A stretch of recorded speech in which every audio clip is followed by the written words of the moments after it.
জেলায় জেলায় সংকট সমস্যা তা থেকে উত্তরণের চ্যালেঞ্জ আর সম্ভাবনার কথা তুলে ধরতে চলেছে ডিবিসি এক্সপ্রেস। বিশেষ এই আয়োজনে মতামত থাকছে তৃণমূল থেকে শুরু করে নীতি নির্ধারকদের। ডিবিসি এক্সপ্রেস আজ সারাদিন আছে ময়মনসিংহ জেলায়।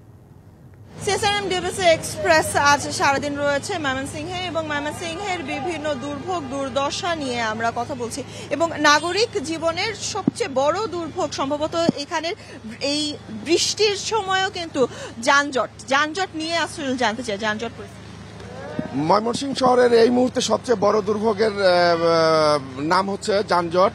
যানজট শুধু যেটা পরিবহনের কারণে না, অতিরিক্ত জনগণ, অতিরিক্ত মানুষ, অতিরিক্ত অপরিকল্পিত নগরায়ন, এই যে বড় বড় দালান কোঠা এবং অপরিকল্পিত শিক্ষা প্রতিষ্ঠানও এই শহরের যানজটের অন্যতম কারণ। আমরা যানজটের প্রধান কারণ হিসেবে যেটাকে দায়ী করতে পারি, নগরটিকে নগরায়ন হচ্ছে, বিভাগ হচ্ছে, কিন্তু সড়ককে প্রশস্ত করা হয়নি। সড়কগুলো আগের মতো সরু আছে এবং পরিকল্পিত নগর না ওঠার কারণে, গড়ে ওঠা না ওঠার কারণে দিন দিন যানজট বৃদ্ধি পাচ্ছে। তো আমরা যদি মনে করি শহরটা যদি উঁচুর দিকে না হয়, শহর যদি সম্প্রসারিত হয়, অফিস আদালত স্কুলগুলো যদি ছড়িয়ে যায়, নগরটাকে যদি বড় করে, তাহলে যানজট অনেকাংশে কমে যাবে। এবং তার পাশাপাশি যানজটের সবচেয়ে বড় শিকার কিন্তু হচ্ছে এই ময়মনসিংহের যে কৃষি বিশ্ববিদ্যালয় রয়েছে এবং তার পাশাপাশি মেডিকেল কলেজ রয়েছে, শিক্ষার্থীদের একটি বড় অংশ কিন্তু এই যানজটের সবচেয়ে বড় শিকার। যানজট নিয়ে আসলে জানতে চাই। আসলে আমরা জানি যে ময়মনসিংহ একটি শিক্ষানগরী, এই শিক্ষানগরী হওয়ার সত্ত্বেও এখানে অসংখ্য শিক্ষার্থী এখানে বসবাস করে।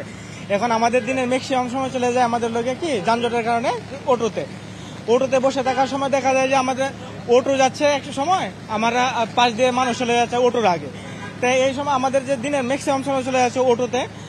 আর আমাদের এই পরিকল্পিত আসলে কি বলা যায় যে হ্যাঁ, ভোগান্তি হচ্ছে বেশি শহরে, রাস্তাঘাটে কি গাড়ির চাপ বেশি হওয়ার কারণে আসলে আমরা শুনছিলাম বিভিন্ন ধরনের ভোগান্তির শিকার কিন্তু হচ্ছেন এই যানজটের কারণে। এবং আমরা যদি বলি অবৈধ যান যেরকম রয়েছে, অর্থাৎ ত্রিচক্রী যান বিভিন্ন আমরা দেখেছি, সেক্ষেত্রে অটো হতে পারে, অটো রিক্সা হতে পারে, ইভেন আমরা সিএনজিও কিন্তু লক্ষ্য করেছি। এবং সবটি মিলিয়েই কিন্তু ময়মনসিংহ অনেকটাই স্থবির হয়ে থাকে কর্মব্যস্ত সময়গুলোতে।